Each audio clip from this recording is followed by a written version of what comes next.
Mari belajar politik untuk Indonesia yang lebih baik. Please subscribe, like, comment, and share YouTube saya. Teman-teman, polemik mengenai apa yang diberitakan oleh OCCRP, Organized Crime and Corruption Reporting Project, beberapa minggu yang lalu, ya, sampai kini masih terus berlangsung.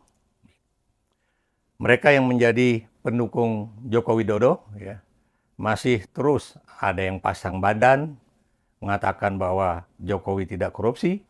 Bahkan ada juga misalnya yang kemudian membuat sosial media mengatakan bahwa OCCRP sudah mencabut nama Jokowi dari daftar yang mendapatkan nominasi sebagai tokoh terkorup di dunia pada 2024 yang lalu.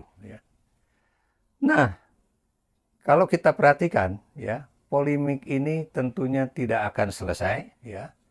Kenapa? Karena yang namanya Joko Widodo kalau meminta bukti, tapi dia sendiri kemudian tidak mau, misalnya mengatakan bahwa silakan buka apakah kemudian saya melakukan korupsi atau tidak, ya. Dan juga KPK, tentunya juga Presiden Prabowo sampai detik ini juga belum mau kemudian buka-bukaan mengenai silakan KPK untuk menyelidiki dan kemudian menyelidiki kasus-kasus korupsi tersebut. Kalau saya katakan korupsi, korupsi itu tidak harus berupa uang. Korupsi itu bisa berupa kebijakan politik, ya, seperti yang terkait dengan persoalan yang dihadapi oleh Mahkamah Konstitusi pada Oktober 2023 yang lalu, ya. Atau kemudian juga misalnya bagaimana dia membiarkan kasus-kasus korupsi berlangsung di Indonesia, termasuk yang terkait dengan para menterinya, membiarkan kasus korupsi terjadi, tapi menjadikan para menteri itu sebagai sandera-sandera hukum yang kemudian harus menuruti kebijakan politik dia. Itu juga adalah korupsi yang merusak negara. Nah, Joko Widodo kalau memang ingin mengatakan bahwa bersih, harusnya juga belajar dari kasus yang menyangkut Presiden Soeharto. Ya. Kita tahu Presiden Soeharto itu juga pernah diberitakan oleh majalah Time bahwa dia melakukan korupsi senilai 15 miliar dolar.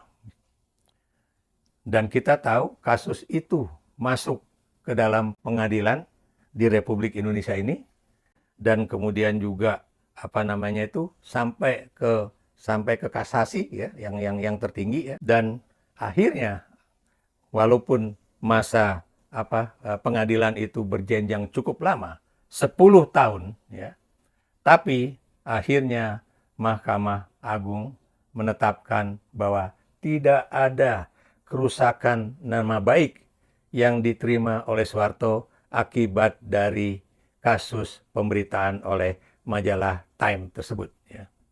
Dan kalau Anda masih ingat, siapa yang menjadi penasihat hukum atau pembela atau pengacara dalam kasus Time ini? Dia adalah Profesor Dr. Mulya Lubis, Todung Mulya Lubis. Nah, bagaimana dengan kasus tuduhan korupsi yang dialami oleh Joko Widodo, ya? Harusnya Joko Widodo juga kemudian mengajukan gugatan kepada OCCRP, apakah dia korupsi atau tidak, ya. Dan ini akan lebih gentleman, ini juga akan bernuansa hukum, ini juga bisa dilakukan oleh Jokowi, ya. Dan ini tuntutannya bisa kepada OCCRP, misalnya apakah juga seperti yang dilakukan oleh Soeharto pada saat itu, meminta ganti rugi sekian miliar rupiah akibat dari tuduhan negatif terhadap dirinya, ya. Dan kemudian ini akhirnya bisa selesai di dalam kasus tuduhan antara majalah Time dengan Presiden Soeharto.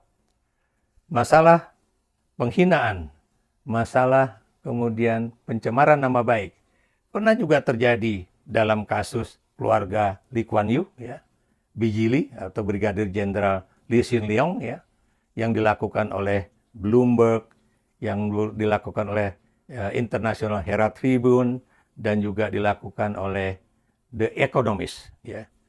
Persoalan itu juga selesai dengan baik-baik, walaupun dilakukan di luar institusi hukum.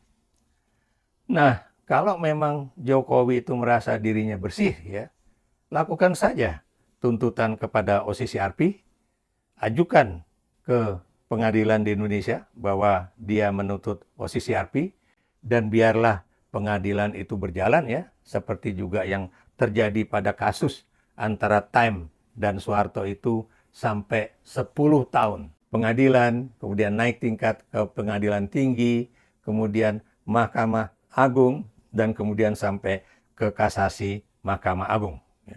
Itulah suatu cara yang benar-benar baik, ya, atau sangat baik untuk menyelesaikan persoalan penghinaan, persoalan hoax, atau persoalan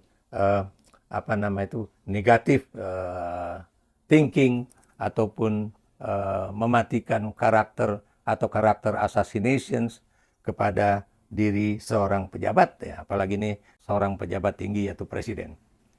Kalau ini dilakukan oleh Jokowi, semuanya akan clear, ya, semuanya akan bisa menerima.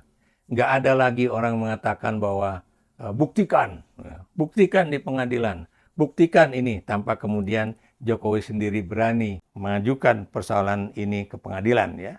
Beberapa tokoh partai atau menteri, ya, di zaman Jokowi itu juga pasang badan, ya, enggak, Jokowi nggak melakukan itu, walaupun kita, masyarakat Indonesia, mengetahui bahwa ada kerusakan-kerusakan politik yang dilakukan Jokowi terhadap Indonesia, ya, sehingga kemudian kita yang harusnya bisa mencapai suatu sistem politik dengan demokrasi yang mature pada 2034 mendatang, ternyata harus mundur kembali lebih dari 5 kali pemilihan umum.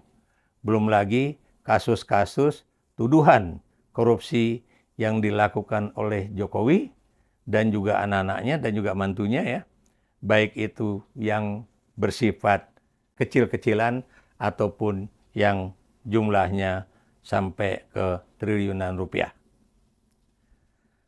Berikan pendapat Anda.